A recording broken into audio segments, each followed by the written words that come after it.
A venda de vehículos arranca 2026 con forza en Galicia. O sector destaca un crecemento moi superior á media estatal, impulsado polas axudas públicas e pola aposta cada vez maior polos modelos híbridos e electrificados.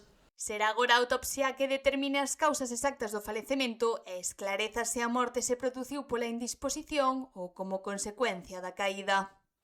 O mercado do automóbil vive un inicio de ano positivo na comunidade galega. As vendas de vehículos novos medran a bo ritmo e o sector asegura que Galicia está rexistrando cifras moi superiores ás do conxunto do Estado. Pois en canto ao vehículo novo, moi ben, sobre todo este mes, a verdade que na comunidade gallega espectacular, incrementos dun 25%, paradójicamente no mercado nacional crece, pero crece moi lento, porque estamos falando dun 8%, é dicir, na nosa comunidade estamos crecendo 3 veces máis que o mercado nacional. Os concesionarios atribúen parte deste incremento ao impacto das axudas autonómicas, que contribuíron a dinamizar as compras nos primeiros meses do ano.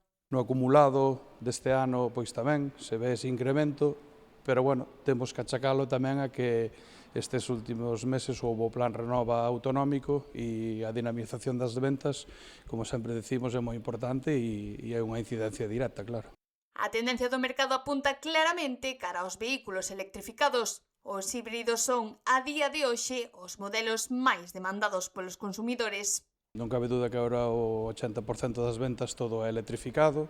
Eso non significa que sea eléctrico puro, o que máis se vende ahora mismo é o coche híbrido.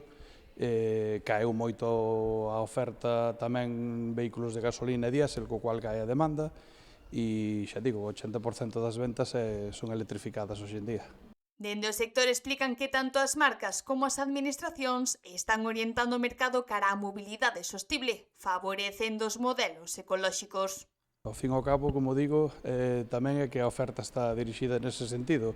As axudas van para dinamizar o coche ecolóxico e as marcas tamén estamos fomentando esa transición e se a oferta vai por aí, pois a demanda tamén ten que ir por aí. No mercado de ocasión, a situación cambia segundo as zonas. No Barbanza, os vehículos kilómetro cero e seminovos continúan sendo os máis solicitados. Isto vai moito por parroquias, como digo, porque o mercado de ocasión a nivel nacional si tuvo un leve retroceso. Sin embargo, nós aquí no mercado do Barbanza, na nosa zona, o que máis se vende sempre é o kilómetro cero, o vehículo seminovo, e é o que nos sostén as ventas. En canto aos prazos de entrega, os concesionarios aseguran que non se están repetindo os atrasos doutros anos provocados pola falta de compoñentes. De momento, os retrasos que hai en ventas de coches novos tampouco estamos notando ahora mismo ese retraso. Quizás ao mellor non é tan inmediato, se produce máis tarde no tempo, pero non estamos notando plazos de entrega desorbitados como en outras épocas. O sector afronta os próximos meses con optimismo, apoiado no tirón dos vehículos electrificados en un mercado que, polo momento, recupera estabilidade tanto nas vendas como nos tempos de entrega.